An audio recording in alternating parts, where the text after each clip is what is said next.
ನಮಸ್ಕಾರ. ಕಾರವಾರ ಪ್ಲಸ್ ಚಾನೆಲ್ಗೆ ಸ್ವಾಗತ. ಮೃತ ಮಹಿಳೆ ಕುಟುಂಬಕ್ಕೆ 16 ಗಂಟೆ ಒಳಗೆ ರೂಪಾಯಿ 5 ಲಕ್ಷ ಪರಿಹಾರ. ಶಿರ್ಸಿ.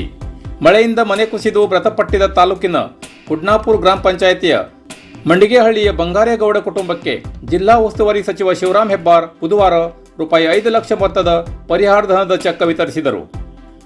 ಬಂಗಾರೆ ಪುತ್ರಿ ಯಶೋಧಾಗೌಡ ಮಂಗಳವಾರ ಸಂಜೆ 5 ಗಂಟೆ ಸುಮಾರಿಗೆ ಮನೆ ಕುಸಿತದ ಅವಘಡದಲ್ಲಿ ಮೃತಪಟ್ಟಿದ್ದರು. ಘಟನೆ ನಡೆದ ಕೆಲ ಹೊತ್ತಲ್ಲಿ ಮೃತರ ಮನೆಗೆ ತೆರಳಿದ್ದ ಸಚಿವ ಶಿವರಾಮ್ ಹೆಬ್ಬಾರ್ ಕುಟುಂಬದವರಿಗೆ ಸಾಂತ್ವನ ಹೇಳಿದರು.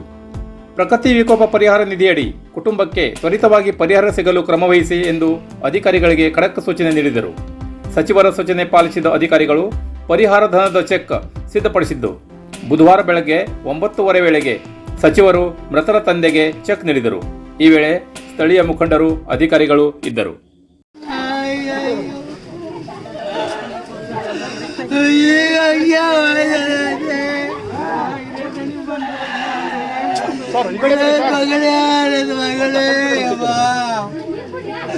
ಆ ಹುಡುಗಿನ ಹೋಗಿ ಹುಟ್ಟುತ್ತೆ